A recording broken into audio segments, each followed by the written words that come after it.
Muy buenos días. Qué gozo y qué bendición poder estar nuevamente con ustedes. No podemos estar viéndonos personalmente, pero a través de estos medios. Qué hermoso poder comunicar un mensaje cada mañana. Hace 3 días, el pastor Arturo Muro nos habló sobre la Gran Comisión y mencionaba él la relación que existe entre el cristiano y la Gran Comisión. No importa si estamos pasando por una situación difícil o nueva, la comisión es la misma y nosotros tenemos que obedecerla. Pero hay una palabra en esta Gran Comisión que no se hizo mucho énfasis en ella y yo quisiera que meditásemos un momentito. La palabra es testigos. En Hechos capítulo 1 versículo 8, la Biblia nos dice que el Señor Jesús, en sus últimas palabras antes de ascender, dijo: y me seréis testigos. Ahora noten ustedes algo interesante. No dijo me seréis testimonios, porque muchas veces la conducta del cristiano se rige por el testimonio. Por ejemplo, no voy a ese lugar por testimonio. No como esto o bebo esto por testimonio. Y como que estamos cuidando nuestro testimonio, nuestra conducta, cuando el Señor lo que anhela y desea es que somos y reconozcamos que somos testigos. ¿Qué es un testigo? Un testigo es aquel que puede en una forma legal comprobar y señalar que cierto hecho es verdad. El testigo tiene un papel importante. Cuando hemos leído de estos juicios sobresalientes, vemos que muchas veces los testigos son hasta escondidos, protegidos, porque lo que ellos van a decir o declarar vale.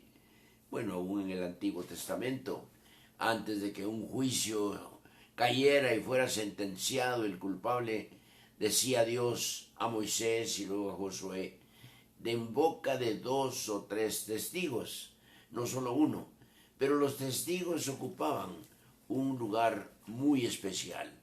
Y creo yo que cuando el Señor nos dice me seréis testigos, nos está señalando el importante papel que jugamos. Miren, déjenme leerles 2, 3 versículos más. En Hechos 2:32 dice: a este Jesús resucitó Dios, de lo cual todos nosotros somos testigos. Las apariciones del Señor Jesús fueron pruebas indubitables. ¿Qué quiere decir esto? Eran pruebas que no se pueden discutir, no tienen variedad, son verdad. Pues estas apariciones, los discípulos estuvieron presentes en la mayoría de ellas, y ahora pueden decir: el Señor resucitó y nosotros somos testigos. Miren ustedes en Hechos 3:15, Dios resucitó al Señor, de lo cual nosotros somos testigos. En 5:32, y nosotros somos testigos suyos. No tenían ellos que comprobar la muerte del Señor. Yo creo que todo mundo alrededor sabía que él había muerto. La oscuridad, el terremoto, todo lo que pasó, sabían que el Señor había muerto. ¿Se acuerdan aquellos 2 discípulos camino a Emaús? Cuando el Señor se acercó y preguntó pues qué era lo que estaba pasando, ellos mismos le dicen: ¿qué? ¿Tú eres extranjero? ¿No vives por aquí? ¿No sabes lo que ha pasado? O sea, el papel de los discípulos no era decir que el Señor había muerto. El papel ahora de ellos, y eran testigos, es que el Señor había resucitado. Ese era el mensaje.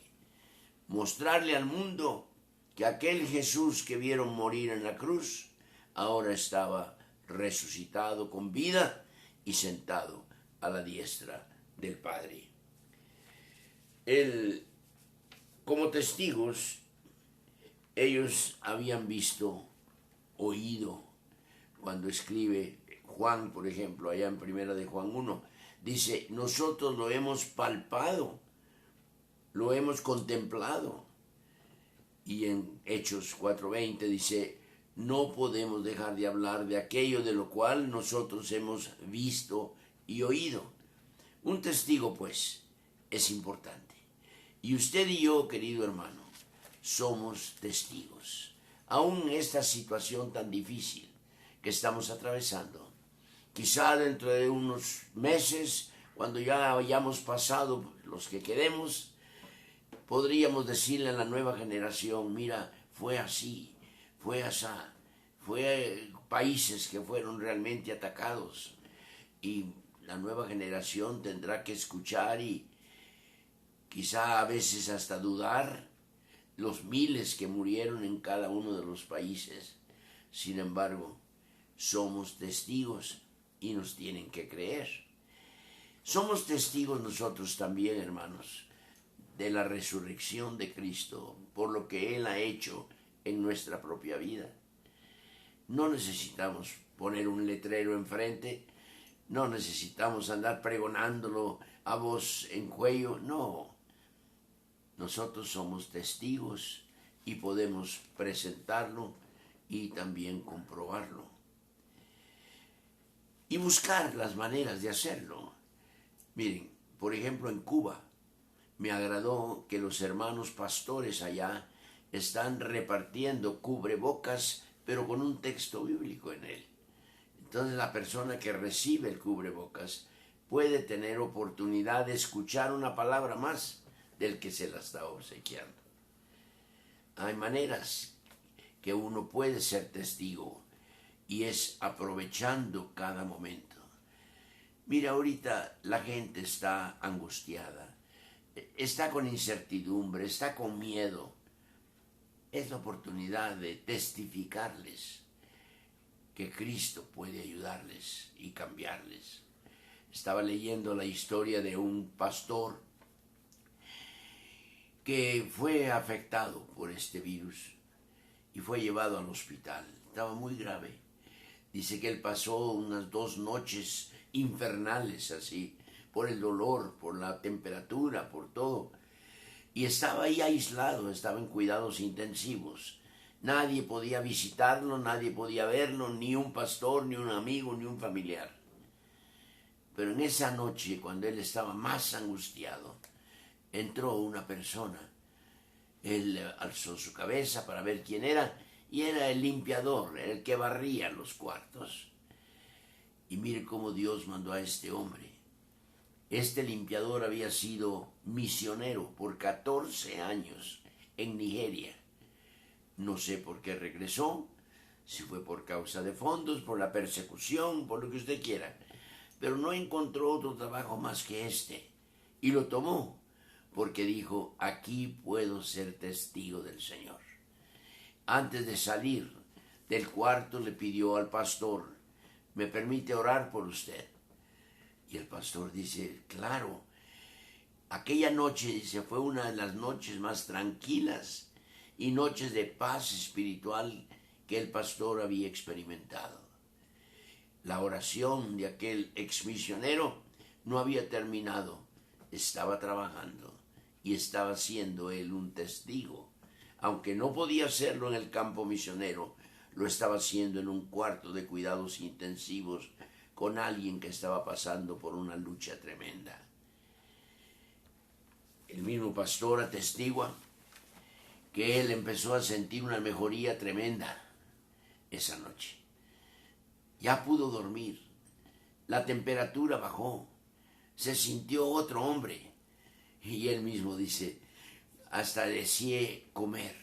Y se me antojaron unas papas fritas, unas papas francesas, con una Coca-Cola. Imagínense. Al día siguiente llegó el barrendero otra vez y le traía una bolsita y le dice, de parte del Señor le traigo esto.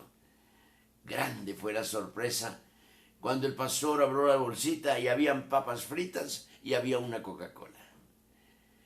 Este testimonio ha dado la vuelta al mundo. Mucha gente lo ha leído, lo ha oído, pero yo quisiera que no solamente lo oigamos y nos quedemos satisfechos, sino ahora pidámosle al Señor que Él nos ayude para poder ser testigos. Porque un testigo, hermano, no depende de lo que sabe, no depende de la educación que ha tenido, no depende de la posición que tenga. Un testigo es aquel que habla con denuedo. Esa palabra se usa mucho en el Nuevo Testamento, especialmente en el libro de los Hechos, que hablaban con denuedo, hablaban con valor, hablaban claramente, hablaban de veras convincentemente. Y allá en Hechos 4, cuando los discípulos estaban dando el mensaje de salvación, la gente se quedaba sorprendida porque sabía que eran hombres sin letra, sin educación. Pero hay una línea ahí muy especial. Pero sabían que habían estado con Jesús. Querido hermano, cuando usted está testificando del Señor, usted no está hablando de usted. Está hablando del Rey de Reyes y Señor de Señores. Y si no lo ha hecho, usted es un testigo que no está ocupando el puesto que el Señor le ha dado. Sí, la gran comisión ahí está. La conocemos, sabemos y la relacionamos más con el campo misionero, pero no. El Señor quiere que seamos testigos aquí en Jerusalén, en Judea, en Samaria y hasta lo último de la tierra. Hay quienes anhelan ir al otro lado del mundo, pero no están dispuestos a ir al otro lado de la calle. Decía un hermano, aquel que piensa que Dios lo va a usar en la China, no lo va a hacer si no está dispuesto a trabajar en la esquina.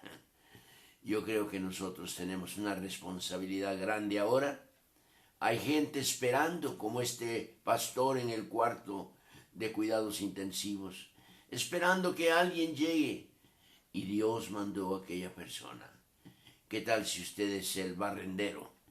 Si usted es el que limpia el cuarto para muchos que están en espera de una palabra de consuelo, de una palabra de esperanza, de una palabra de fortaleza. No necesitamos conocer todos los datos de lo que está pasando alrededor del mundo. Simplemente hablemos con denuedo y digamos que hay un Cristo que está dispuesto a ayudarlo y que está dispuesto a cambiarlo. Hagámoslo. Aprovechemos las oportunidades que Dios nos da. Quizás su vecino, un familiar, alguna persona que viene en contacto con usted. Aproveche el momento. Lleve folletos en la mano, en su bolsa, que usted puede obsequiar uno, hablar de él con la persona. Y se va a quedar maravillado cómo el Señor lo va a usar como un testigo ocular, como un testigo poderoso, como un testigo que da el testimonio con denuedo, con seguridad, con realeza. Vamos a orar y pedirle al Señor su bendición. Padre, gracias por todos aquellos que nos han escuchado en esta mañana. Pero muchos de ellos, Señor, son hijos tuyos, que teniendo el pan en la mano no le dan al hambriento, teniendo el agua de vida no le dan al sediento. Señor, ayúdanos a ser testigos tuyos, a aprovechar cada oportunidad para que aquel que no te conoce te pueda conocer. Quizá hay alguien que nos escucha en este momento y él está pasando por una etapa difícil de angustia, de temor, de miedo. ¿Por qué no? Escucha usted la voz del Señor que le dice: no te dejaré ni te desampararé. Yo estoy contigo. Pero deje que Él sea su Salvador. Deje que Él sea su Señor. Deje que Él sea el Rey de Reyes en su vida. Gracias, Señor. Gracias por lo que estás haciendo y por lo que vas a hacer. Por Cristo Jesús. Amén. Recuerde que el día de mañana seguimos con estos devocionales todos los días de lunes a sábado a las 9 de la mañana. Que Dios les bendiga.